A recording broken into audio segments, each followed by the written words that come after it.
Well, hey everyone, and welcome to another NPE student interview. It is Rick Isaac with you here, and I have on my left Sean Carroll and on my right James Batey. Great to have both of you on the call today, gentlemen. Thanks, mate. It's exciting stuff. I know that we've had a considerable amount of growth and lots of changes and challenges and successes along the way over the last few months. But why don't you start off by telling everyone the business name, where you're located, the model that you have now, and the type of clients that you love serving? Mate, well, we're located in Wynnum West, just south of Brisbane. We've been operating as a gym for nearly seven years now. We are called now Rebuild Health and Fitness, formerly known as CrossFit 4178. And over the years, we've just sort of tried to position ourselves as the sort of one-stop shop for your sort of fitness needs, taking a very holistic approach to strength and conditioning. And we've just really starting to work towards helping or targeting just busy mums and dads, really. We're sort of really narrowing in on that sort of market because it's the people we deal with most and we get most enjoyment out of helping. Oh, I love it. And I wanted to dive into the rebrand in a moment as well, because clearly that's a significant move and shift. But before we jump into that, where were you guys from a business perspective before you started working with MPE, and what was the main reason to get involved with us here at MPE? Go on, Sean. We were in a good place, but we were getting to a level where, you know, we're putting a lot of pressure on ourselves and we didn't know the next steps for us to get, say, from like, you know, a medium level to a high-end business where we sort of both really wanted to go. We were doing lots of little things, but we didn't know where to start. I think we just needed help around systemizing things, getting a clear plan forward, understanding the ins and outs of the business, and just helping us define a few things. Mm-hmm. Okay, so the business is going well.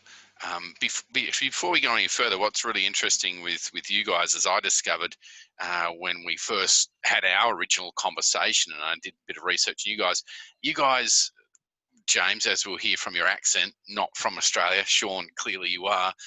Where did you guys meet, and when did you decide to go into business together? We just did a podcast on this.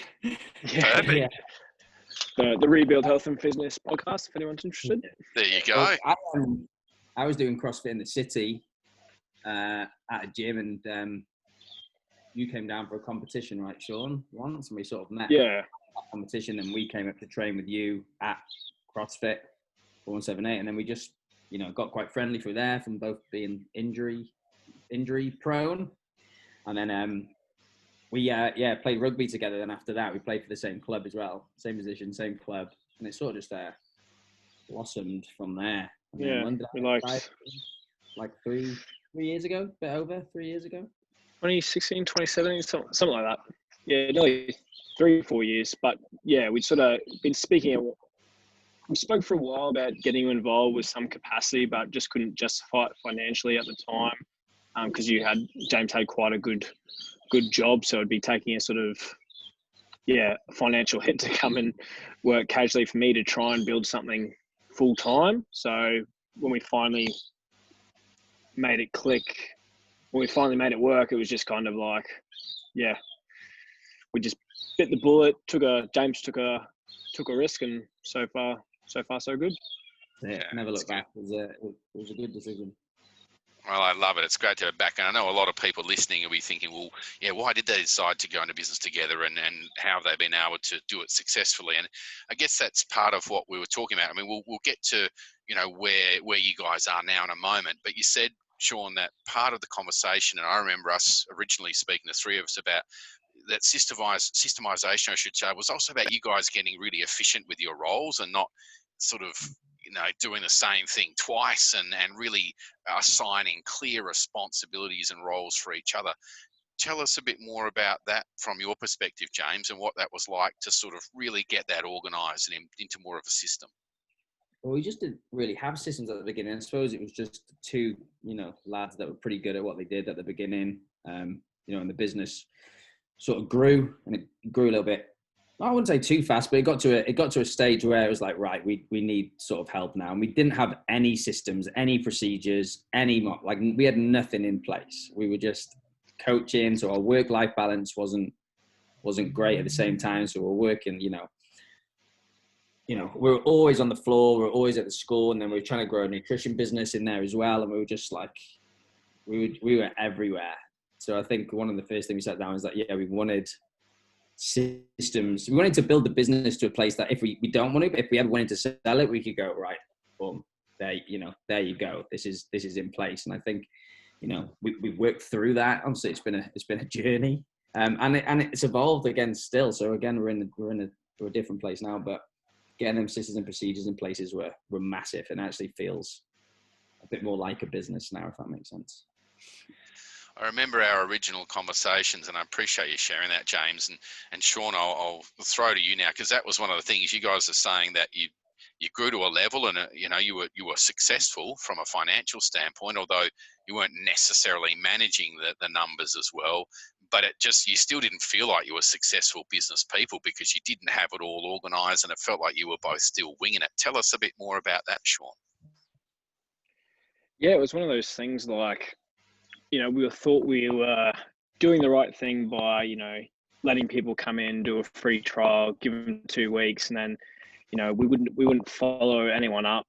We weren't doing anything around marketing, trying to generate leads, chase leads. It was all word of mouth. And then, I think, like James said, we just didn't really have any structure or plan. And then when we got on board with NPE, and we went, I think where it all really kicked off for us was when we went down to that the Sydney workshop, and for the first time we were able to get outside the business and work on it rather than just in it. And that was something that was probably our biggest weakness. We were always working in the business, not working on it.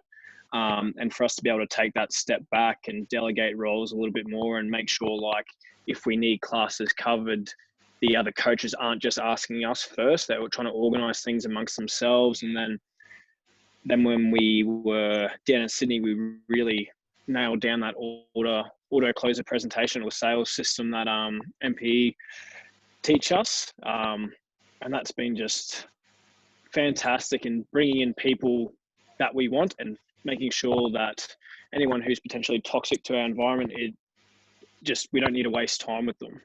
It sounds a bit harsh, but we're cultivating a gym that we want people to be a part of, and we don't want anyone taking away from that community, because like one negative person can ruin a vibe. Realizing the big ones, like realizing who our target market was, really honing down on who we actually trying to get, because at one point you're going after everything and everyone, so just once you start just nailing down about what you're trying to get, who you're trying to work with, things have just came so much easier and simpler. And the process has been great from that. But that was tough too at the same time, to say, all my marketing is going to go towards these people. It's like, but what about these people? What about these people? What about these people? And it's like, just concentrate on just concentrate on that. Well, let's pause on that for a moment, because I know I have lots of conversations with people, and they're really nervous about diving into that niche, or that niche, as we say in Australia. You guys made a significant shift at that point to really concentrate on that ideal client for you. Were you nervous doing that? Was there some fear that you were going to cut out a chunk of the market if you were to change your focus? Yeah, a little bit. Yeah, a little bit, but it felt like the natural progression for us, because majority of our members anyway were starting to become, or were mums and dads anyway. We were becoming parents, and as we were sort of like, we're charging a lot more now, but we were sort of in the higher rate anyway within the area. So for the people who have decent disposable income, for us were busy professionals who were parents. So it just made sense, rather than us chasing kids who are in university who look good on the Instagram feed. We yeah, it made more sense for us business wise. And once we got our heads around that and we started making all these sales at a higher rate with the people we want, it was just, yeah, there's no looking back from that point. No, like you said, it was pretty much our target market anyway. We just didn't realize it. You know, the majority of people in our gym were there. It just never clicked. Right. So your marketing wasn't aligned to who the target market was. You weren't entering that conversation in their heads, so to speak. It was just more sort of random and unspecific. Yeah, it was just Plus, we didn't have any marketing. Yeah, that's it. Gotcha. Okay.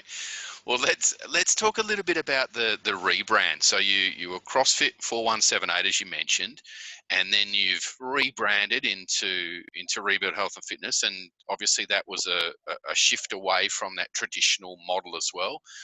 Tell us more about that. What was the decision making behind the rebrand? Were you nervous about doing that, and then what has it been like since you've rebranded? Yeah, I think it was a very big step, and there was a lot of nerves for me anyway. There was a lot of nerves behind it because we originally started as CrossFit 4178, but we always offered more than CrossFit, and it was one of our best and worst selling points. Like, everyone's got these preconceived ideas about CrossFit, and there's, you know, the gym up the road that was absolutely awful. People had a really bad experience with it, and then we'd get sort of thrown into that bubble, and then you get the stuff that HQ were doing that were just, you know, you couldn't control what they were putting out, and sometimes it was really toxic, the information they were putting out. So it was just, you know, we were offering a lot more, plus we wanted to be able to tell our own story. We didn't want people to have any preconceived ideas about what we were doing. We wanted to be able to tell that story ourselves and then experience it. Because people always come in and they're like, oh, this is nothing like I thought. I was like, yeah, because we're fucking better. Yeah. Gotcha. Did you want to elaborate on that, James? No, I think that's it. I think Sean probably, obviously he had owned the gym for a long time before I did. So he probably had that bit more attachment to CrossFit, where I was quite looking forward to rebranding. But I think that he did just say most of it there. It's just being able to tell our story. You know, we offer so much more. You know, we've got sort of physios and exercise physiologists and nutritionists all under one roof, where, you know, you tell people you do CrossFit, they just straight away, you're just under the same brush, and it's tough. And, you know, that's CrossFit's fault as well for allowing people to do, you know, a 2-day course and open a gym. And yeah, I think that's it, the story. But I think also CrossFit got us to a stage where we built a reputation, you know, so I think we did do it quite smart too. Like, there's no regrets with anything, for sure. I was happy that it was a CrossFit gym initially. And sort of, you know, we still have trained, you know, similar methodologies, but we can just put our own spin on it. Well, let's talk about that for a moment, because you just mentioned, you know, obviously you, as you talked about, Sean, you recognised that it was the mums and dads and those sort of busy professionals that you wanted to work with. How has a model shifted for you guys compared to a traditional CrossFit model? You talked about much higher prices and generating more revenue, which allows you to create an even better client experience. Talk to us about that. What's that sort of model shift been like, and where were you and what is it now?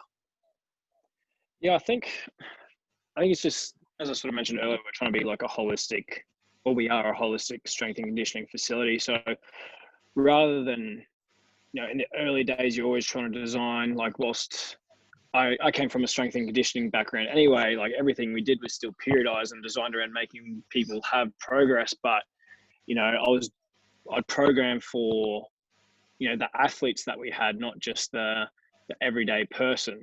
And, like, you know, I'd do some programming for myself, but I'd spend all day at the gym being able to recover properly, not taking into account all the other life stresses that people have going on. So, you know, it's just taking that little step back and being like, yeah, we can beat the shit out of people every day, make them jump over benches and all the, like that, you know, make them chase. Or James says it quite well, I think. Yeah, it's easy to make someone sweat, you know, but it's harder to, you know, make sort of long-term sustainable change. So, you know, it's just changing the program slightly in terms of, like, there is no need for anyone in the general population to snatch.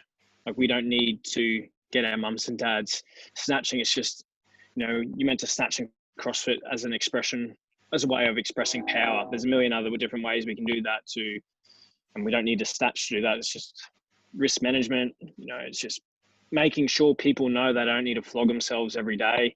You know, if there's a workout in your wheelhouse and you still want to go find a bit of intensity, go for it.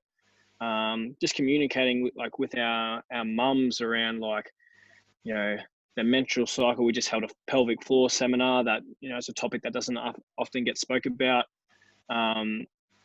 Just the nutrition side of things, sleep. We're just trying to really look after people rather than, you know, make sure, like, we don't want them just leaving going, oh, that was a really good workout. So we want them leaving going, these guys are really taking care of us and looking after us long term.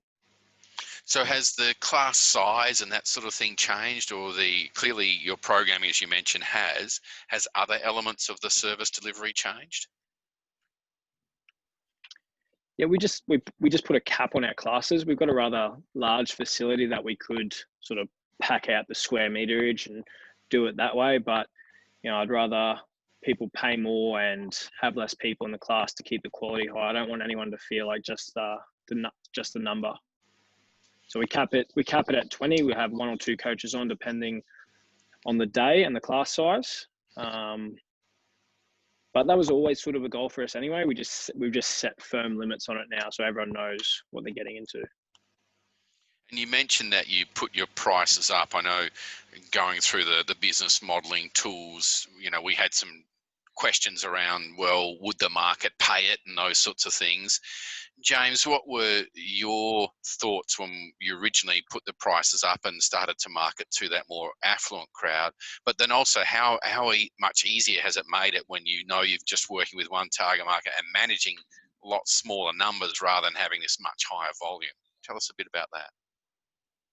Yeah, the price rise is a little bit, because when I first came in, we put the price up, you know, because when I first came in, I think it was $42.50, you know, and we've gone up to 70 now for a non-contract. So, you know, a big difference. And also, I think it's just been a lot more confident in your sales. And, you know, every time we were selling and no one was batting an eyelid, and then we'll go, right, we'll just put it up again. And then no one bats an eyelid and you put it up again. And again, it just comes to confidence. You know, we believe that there's so much value in it. So when I'm asking people for that money, I don't even blink. Like, I think they're lucky to be getting it. I do think, you know, if they get this, then that's big. And the sales desks and, you know, the way that MP have sort of constructed the sales process is, you know, it's pretty phenomenal. But, you know, I have no questions. I'm sure it'll just keep going up as well. Well, and it's an interesting point, isn't it? Because clearly, and for those who don't know you, and certainly by listening to your podcast, they'll get to know you quickly. You guys are really passionate about helping people. You're both family men now and fathers in your own right, and you really do care and want to make things, make others' lives more happy and successful as well. So the price increase has also enabled you to do other things too, and reinvest in your own education, and obviously create a better client journey. Tell us a little bit about that. What has that extra income allowed you two to do, and what sort of results has that enabled the business to achieve? Oh, heaps. It was just, it's like during COVID, while some gyms struggled, obviously it was different for us as well, but I think 9 out of 10 gyms in Australia had to go on JobKeeper. We weren't even close to qualifying because we were still able to, you know, demonstrate value to all our members. They could see that whilst we were closed, we were doing everything we can to make improvements to the gym, make improvements to the service we were offering, and be able to do that quickly because we had money in the bank. Like, we've renovated our offices now that James is in to make a really clean sales presentation. I think we've invested over $20,000 back into the gym at the start of the year just to, you know, put in like this giant ass fan, which was nice. Bit of, yeah, all the little things, just painting, new signage. Just time away too. You know, we were coaching a lot more, you know, even just a few months ago, it didn't even click really. I spoke to Sean about it a couple of months ago. It didn't even click like how less we're coaching now, if that makes sense, because it just sort of naturally happened. Like, oh, you'd come off the floor here, you'd come off the floor. I think Sean is obviously busy at Iona, but you coach what, two morning and afternoon currently? Yep. You know, so I just do 3 days now instead of, you know, 4. So it's just having so much more better balance, and then more time to obviously just work on the business a little bit more. Like I said, Sean's at home, you know, now working, and you know, we can do that now. And that's a big shift, isn't it? You talked about this, James, a few minutes ago when you were successful in a way that you had clients, you were making money, you were paying yourselves, but you had no work-life balance. And you've got 2 kids now, James? Yeah. And you've just had your first, Sean. So Yeah. how has that changed now, and how is that for you guys? I know we're going to lose you in a few minutes, James, because you're going to go and pick one of your kids up, which before was just trying to cram it all in, right? Tell us how that's changed and how your lifestyles have improved now. I think it's just like you just have a different vision now for the future a little bit. You know that there's time. You know that there's time off. Again, better balance. So there's no Saturday mornings. I don't work. Friday afternoon. So I'm very happy to come to it because I know what I'm going home to as well. I know that every night bar one I get to bath Alfie and put him to bed and do the same with Hallie. And I think them little things. I think the kids just grow up like super fast. I know it's quite cliche, but they do. And I think you just if you're just working all the hours and all the afternoons, like before you know it, it's gone. Yeah. Did you want to add to that, Sean? Absolutely. No, I completely agree. I think we've worked really hard to develop a good balance, not just for us, but for our coaches as well. So they know their roles. Still a work in progress, but I think we're definitely working in, like, we're not coaching as much anymore. I've got more time at home, so I'll be able to jump off this, hang out with Leo for a little bit, if need be. Like last week or the week before, I was crook. I was away the whole week, but everything was still able to run without me. Previously, that would cause all kinds of stress on everyone. But we're in a better place now where we can adapt. Like I know, when holidays come up, it's just we're happy to pick up. Like if me and James need to pick up a couple extra shifts, that's fine. But because we know it comes around again for both of us. Yeah, I love it. Well, look, we will have international listeners to this. Let me just translate quickly. You were talking about the numbers earlier, James. So you were at $42 a week, and now you've gone to that 70 plus per week, just for those who bill more on a monthly basis. And then for those who've just heard what Sean said, crook means that you were sick, right? You were under the weather. There'll be people going, crook, man flu. Well, no one knows how horrific that is, except if you're a man and you've had it. So, but that's really exciting, isn't it? And I think that's something really important that you mentioned there, James, that your view of the future now is so much more exciting, and you love going into work, and clearly you guys have got a passion, but now it's also not running redlining all the time and putting yourself under immense pressure and stress. You are able to take a step back and smell the roses a bit as well.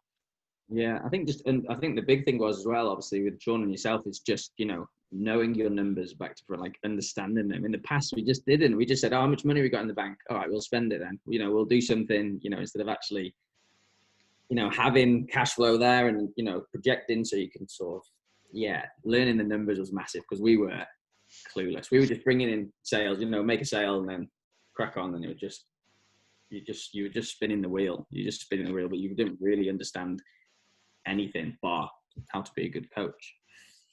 Well, that's retention.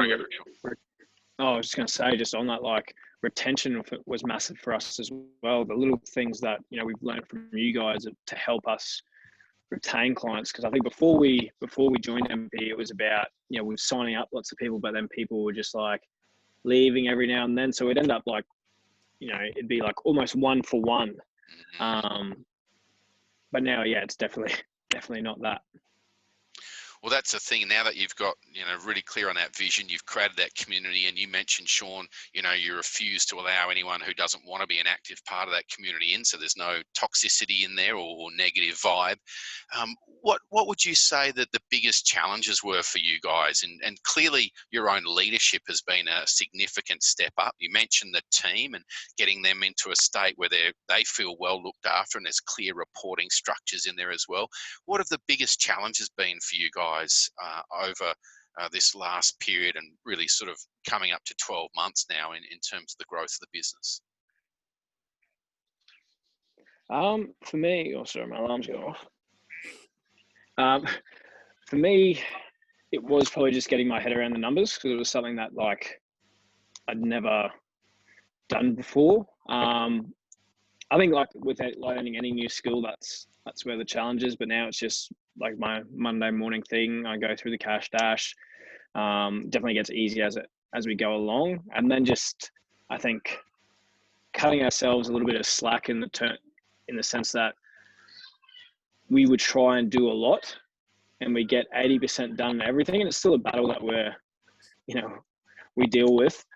But yeah, we get to like 80% done of everything, then we'd sort of move on to something else. Whereas now we're just really focusing on trying to complete the task. And, it may not feel like we're moving at an amazing pace, but when we stop and look back over the last 12 months,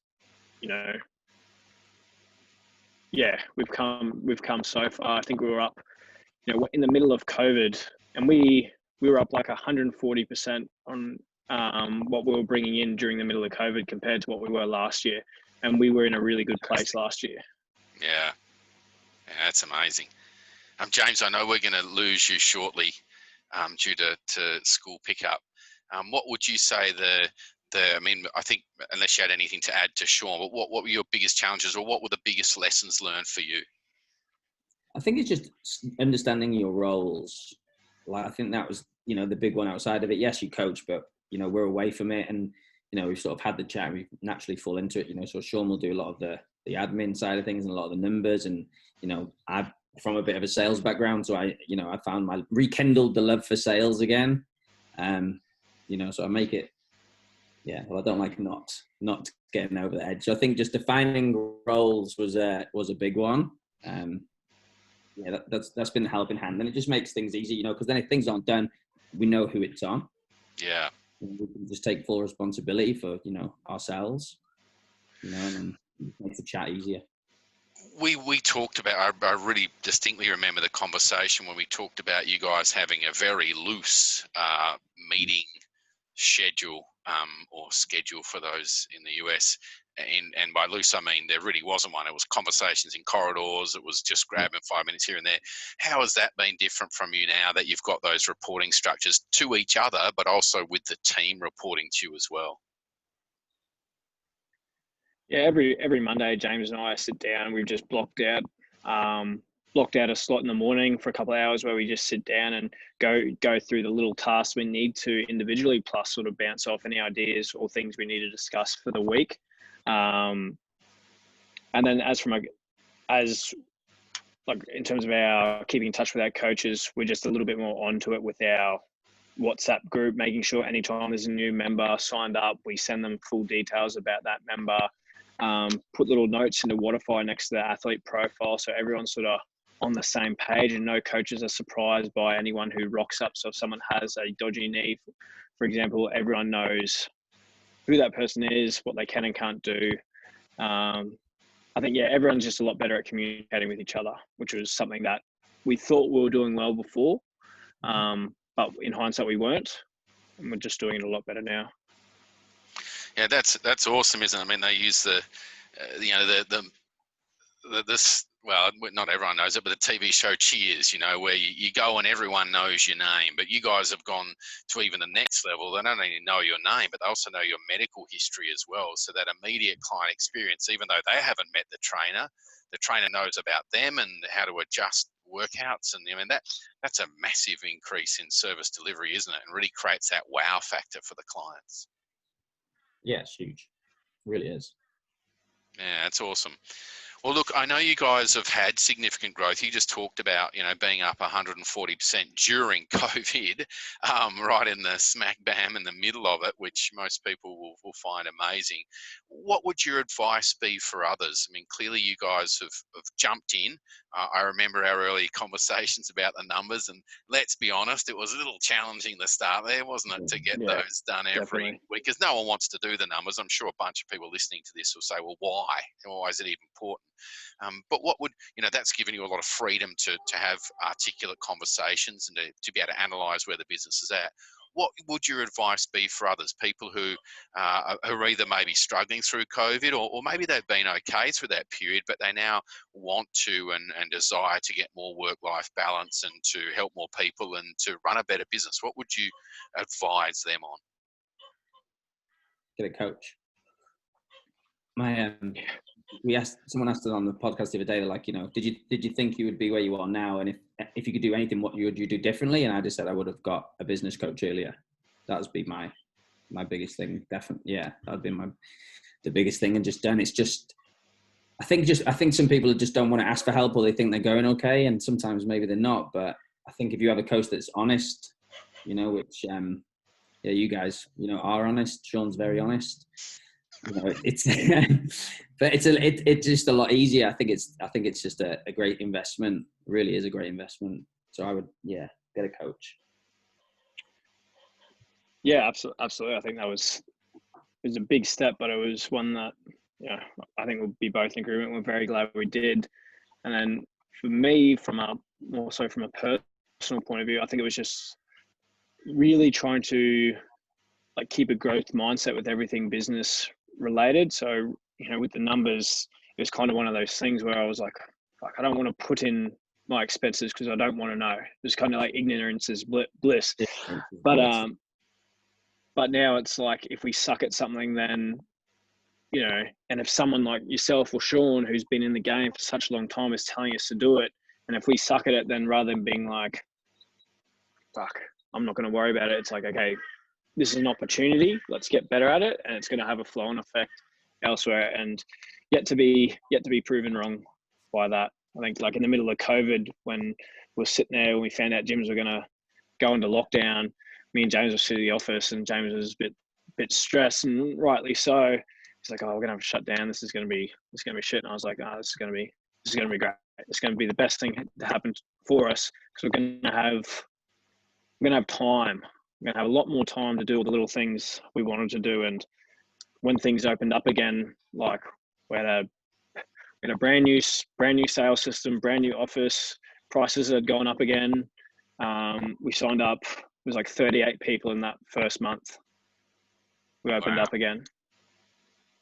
Yeah, and clearly, because I know you were communicating heavily with your existing members at that time, making sure that they knew what was going on, and really keeping them abreast and keeping them motivated during that period as well, letting them, giving them little motivational tips and ways in which they could maintain their fitness, and obviously still working with you virtually too. So it's really been awesome. I tell you guys,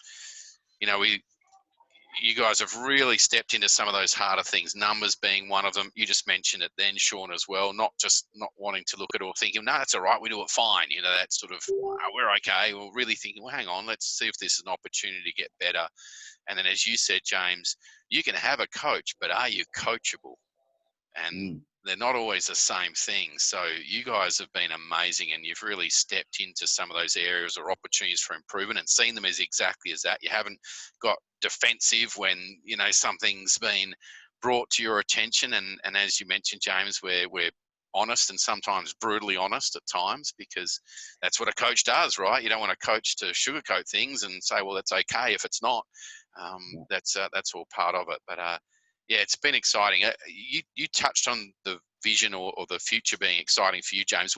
I'll wrap up on this one. What's your what's the most thing that excites you most about the future for you and Rebuild? No, I think as Rebuild, I just think we're very much cemented now in our area. I think everyone knows who Rebuild are now. We're the place that people come next. So I think this is cemented. So then it offers, there's a lot of other opportunities coming off the back of this. So I don't know where they'll take us, but, we would feel confident again. And, say, for example, we wanted to do another business, we would feel, confident enough that we can do that. We probably think a lot more like businessmen now. So, and that's how I'll think, long into the future, is coaching something that we'll do forever? Probably not, but I'd say gym owning is, Yeah, I love it. How about you, Sean? Yeah, mate, it's hard to say. You look 5 years ago, I would never picture being in the position we are in now. But I know in 5 years' time we'll be in a lot better place than we are now again.